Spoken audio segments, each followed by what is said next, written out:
आप जितना पढ़ सकते हैं ज़ोर ज़ोर से पढ़िए, मन में भी पढ़िए, ज़ोर से भी पढ़िए। जब आप पढ़ना शुरू करते हैं ना, तो ज़रूरी नहीं कि आपको वही स्क्रिप्ट याद हो जाएगी लेकिन जब आप पढ़ते जाइए तो बहुत सारी चीज़ें आपको मन में याद रहती हैं।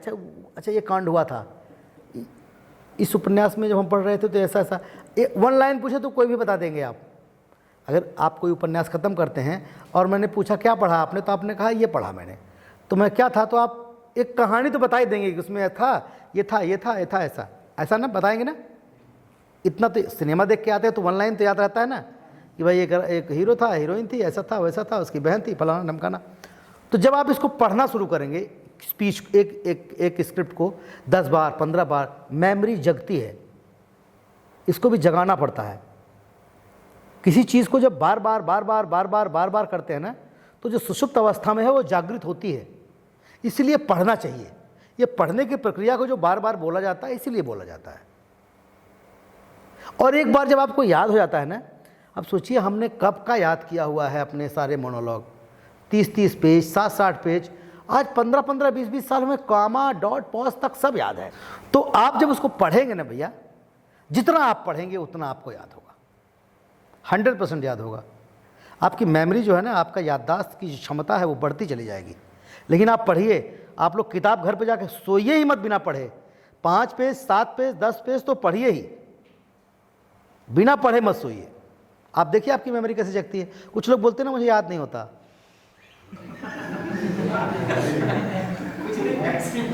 मैं किसी भी सेट पे जाता हूं, भैया से पूछिए मेरे साथ थे, मैं स्क्रिप्ट पढ़ता नहीं हूं, मैं असिस्टेंट को बुलाता हूं पढ़ो, वो स्क्रिप्ट सुनाता है मेरा डायलॉग, हाँ एक बार और, हाँ अब जाओ, बस मैं सीधे बोलता हूं। फिर मैं पढ़ता ही नहीं, क्योंकि चश्मा निकाल देता हूं तो पढ़ ही नहीं पाता हूं। हाँ, फिर चश्मा लगाऊं फिर पढ़ूं, मैं बोलता हूँ खाली पढ़ो, सुनता हूं और फिर वो बोल देता हूं मैं। आप ना एक स्पीच याद करिए, फिर स्पीच के कंटेंट को याद रख करके अपनी स्पीच तैयार करिए। वही सेम चीज़, लाइन टू लाइन जो लिखा है उसको ना पढ़कर थोड़ा ऊपर नीचे से, कि मैं आपसे कह रहा हूं कि आप पढ़िए। आप इसको ये भी बोल सकते हैं कि आपको पढ़ने के लिए मैं कह रहा हूं, मतलब दोनों का एक ही है, सेंटेंस बदल गए, वाक्य बदल गया। तो अभिनय में भी ऐसे ही है, जो आपको डायलॉग मिलता है, अगर आप बहुत सारे डायरेक्टर आपको लिबर्टी देते हैं, जरूरी नहीं, बहुत सारे डायरेक्टर होते हैं जो बोलते हैं लाइन टू लाइन बोलना ही है, तो उसकी तैयारी करिए भाई, जो डायरेक्टर कहता है उसको सुनिए, लाइन टू लाइन बोलिए। लेकिन जहाँ लिबर्टी दे रहा है, आप कंटेंट सुन करके आप बोलते हैं उतने पैमाने में, उतने डिस्टेंस में, तो आप अपनी चीज़ दे सकते हैं। मैं करता हूँ ऐसा, दोनों तरह के डायरेक्टर हमको मिलते हैं, दोनों डायरेक्टरों को फॉलो करता हूँ और दोनों डायरेक्टरों की जो नीड है उसको पूरा करता हूँ। डायरेक्टर तो डायरेक्टर है, जो कहेगा उसको सुनना पड़ेगा। आप पढ़िए, आपकी मेमोरी अगर नहीं जागृत हो तो कहिएगा। उसका सिर्फ एक तरीका है पढ़ना। देखिए मेरे साथ भी ऐसा होता है। पहली बात तो पहले आप बहुत सरल बुक पढ़ना शुरू कीजिए, बहुत गंभीर किताब, और उसमें जैसे आप मोहन राकेश को पढ़ेंगे तो आप थोड़ा फंस जाएंगे, लेकिन मुंशी प्रेमचंद को पढ़ेंगे तो आप नहीं फंसेंगे। करेक्ट?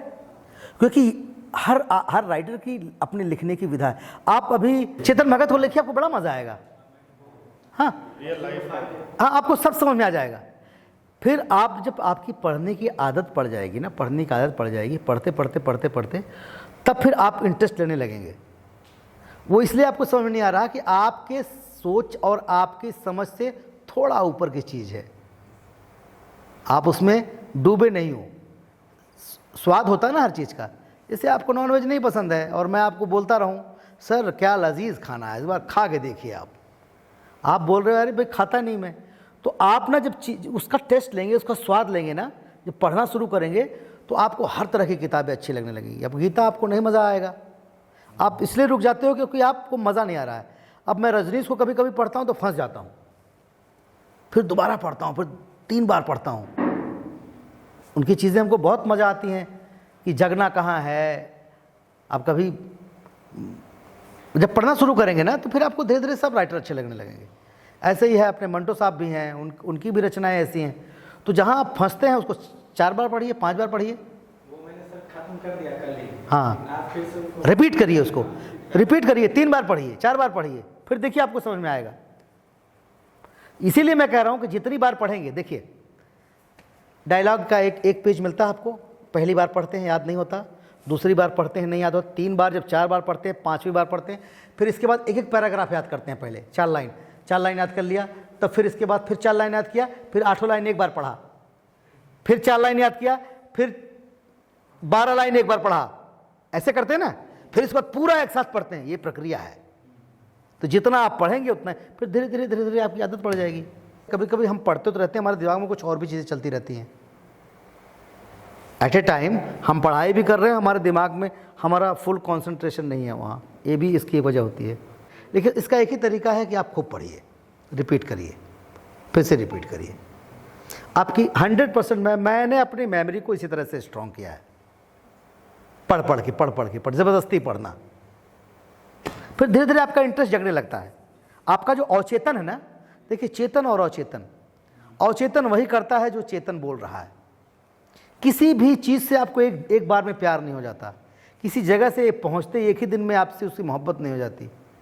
रोज़ देखते देखते देखते एक कुत्ता आप पालते हैं, पहले दिन में और 6 महीने बाद उसे छोड़ने का मन नहीं करता। क्यों? क्योंकि 6 महीने में उसको एक्सेप्ट करने में लगा अवचेतन को।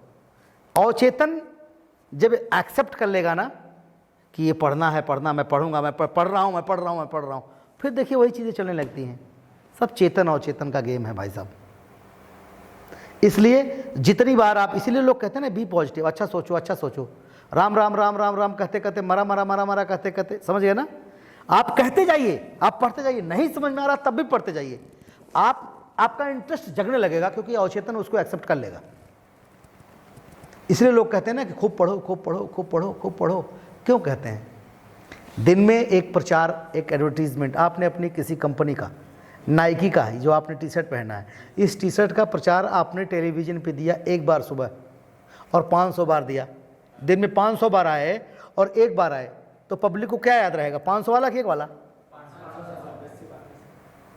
तो जितनी बार वो दिखेगा उतनी बार वो समझ में आएगा लोगों को। वही आपका दिमाग भी है, जितनी बार यहाँ से बोलेंगे उतनी बार दिमाग को समझ में आएगा, धीरे धीरे आएगा, अपने आप आएगा। ये बड़ी प्रैक्टिकल बातें हैं, हो सकता है किताबी बातें ना हो, पर मैं अपने अनुभव की बात बता रहा हूँ आपको। मैंने अपना मेमोरी ऐसे ही स्ट्रॉन्ग किया, पढ़ के, और अभी भी पढ़ता हूँ। ऊपर बैग रखा हूँ, अभी भी देख लीजिए, उसमें चेतन भगत की किताब रखी हुई है। नई किताब अभी कल ही खरीदा हूँ, 12-13 पेज ख़त्म किया हूँ। जहाँ बैठता हूँ वहीं पढ़ने लगता हूँ।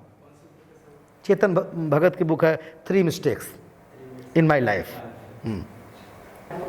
पहली बात आपने नोट कर लेना, वही जो हम कहते हैं, कभी भी अपना इंट्रोडक्शन बहुत आराम से, अच्छी स्पीच में बढ़िया से बेहतरीन तरीके से दो। जैसे ही कोई आदमी कहे कि आप पैसा दो और मैं आपको स्टार बना दूंगा, तुरंत भाग जाओ वहां से। पैसा लेके जो स्टार बना रहा हो, समझ जाओ कि ये फ्रॉड है, बस, और दूसरा कोई तरीका नहीं। अगर आप अपने मन से बोलेंगे तो हर शो में आप फंस जाएंगे। तो मोनोलॉग याद करने के लिए तो आपको वही याद करना पड़ेगा जो है। पता लगा लाइटिंग वाले को पता है, स्क्रिप्ट लेकर बैठा है कि 5वीं लाइन पर उसको रेड लाइट जलानी है, आपने लाइन चेंज कर दिया, कंफ्यूज हो गया, इसमें तो लिखा ही नहीं है। इसलिए आपको जो लिखा है आपको उसी पॉइंट ऑफ व्यू से पढ़ना होगा। नहीं, सब याद करके बोलते हैं। स्क्रिप्ट तो जो रहेगी वही ना याद करेंगे, नहीं चलेगा बेटा, हर शो में भी वही चलेगा। 1947 में हमारा देश आज़ाद हुआ। वर्षों से लोहे की जंजीर में जकड़ी हुई भारत माँ आज़ाद तो हुई। चारों तरफ खुशियाँ मनाई जा रही थी, दीपक जलाए जा रहे थे, ढोल नगाड़े बज रहे थे। मैं बहुत खुश थी कि मेरे बेटों ने मुझे आज़ाद करा लिया। लेकिन ये क्या, थोड़ी ही देर में मेरे ही बेटों ने, मेरी छाती का दूध पीने वाले मेरे बेटों ने, मेरे वक्षस्थल का दूध पीने वाले मेरे बेटों ने मेरी छाती, मेरे वक्षस्थल को 2 भागों में काट दिया। एक को हिंदुस्तान और दूसरे को पाकिस्तान बना दिया।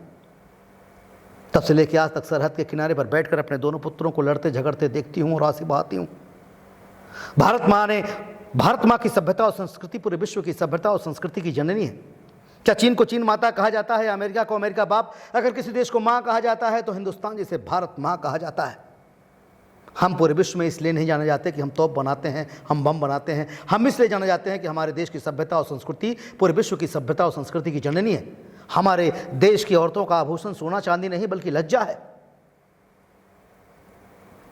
सभ्यता और संस्कृति को नष्ट और विलुप्त कर रहे हैं यहाँ के कुछ लोग। इस देश को खतरा अमेरिका से नहीं, इस देश को खतरा जापान से नहीं, इस देश को खतरा पाकिस्तान से नहीं, इस देश को खतरा यहाँ के नेताओं से है जो संसद में बैठकर देश का सौदा कर रहे हैं। इस मुल्क को बचाना है, इस देश को बचाना है तो आने वाली जनरेशन को बदलो।